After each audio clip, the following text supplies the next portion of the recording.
लिए कमल का बटन दबाए और बीजेपी प्रत्याशी सुधीर भाऊ जी को भारी मतों से विजयी बनाए ఆయనకి ఘన విజయాన్ని ఇవ్వండి అద్భుతమైన విజయం ఇవ్వండి మన మహాయుతి సర్కార్ ఎన్డీఏ సర్కార్ మూడోసారి ప్రధానమంత్రి మోడీ గారు రాకూడదు అని ఎంత మంది కోరుకున్నారు అందరినీ కాదని కూర్చోబెట్టిన సత్తా ఆంధ్ర నుంచి ఇచ్చాము భారతదేశానికి బలమైన నాయకుడు కావాలి భారతదేశంలో మన నాన్నగారు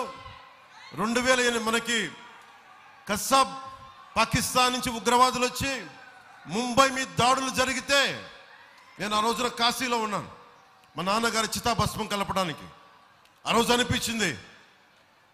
ఒక పాకిస్తాన్ నుంచి ఉగ్రవాదులు వచ్చి ఇష్టారాజ్యంగా మన ఆర్థిక రాజధానిలో ఈ రోజు మన కలలు కంటున్న $1 ట్రిలియన్ ఎకానమీకి సంబంధించిన మహారాష్ట్రలో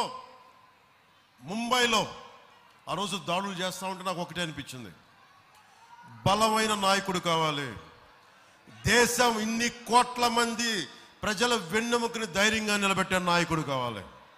ఆ నాయకుడు నరేంద్ర మోడీ గారిలో కనిపించాడు నాకు ఇప్పుడు ఉన్నాయా మీకు ఒక్కళ్ళు వస్తున్నారా బయటికి ఉగ్రవాదులు ఉన్నారా అందుకు అభివృద్ధితో పాటు భారతదేశం బలహీనమైంది కాదు బలమైన దేశం అలాంటి బలమైన దేశం ఇంకొకసారి రావాలి మహారాష్ట్రలో మన మహాయుతి సర్కార్ రావాలి అక్కడ మన ఎన్డీఏ సర్కార్ ఉంది నరేంద్ర మోడీ గారి నేతృత్వంలో అందుకని బలంగా మనం విజయం బాటంగా గెలవాలి 20వ తారీఖు ఎలక్షన్స్ మీరందరూ కమలం గుర్తు ఎక్కడుందో ఎన్సీపీకి గుర్తులు ఏమున్నాయో మన శివసేన మన గుర్తులు ఏమున్నాయో వాటన్నిటికీ మీరందరూ ఓట్లు వేసేయండి గెలిపించండి మనస్ఫూర్తిగా కోరుకుంటూ అంబేద్కర్ జీ కర్మభూమి అయిన ఈ నేలకి నమస్కరిస్తూ మీ అందరికీ ధన్యవాదాలు తెలుపుకుంటూ సెలవు తీసుకుంటున్నాను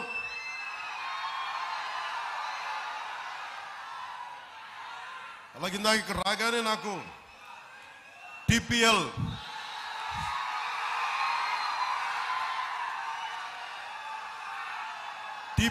Telugu premier league Telugu premier league cricket టోర్నమెంట్లో పాల్గొనే ఆటగాళ్ళు మరి కమిటీ సభ్యులకు నా హృదయపూర్వక శుభాకాంక్షలు సో మీ అందరికీ ధన్యవాదాలు తెలుపుకుంటూ సెలవు తీసుకున్నాను जय महाराष्ट्र जय भारत जय हिंद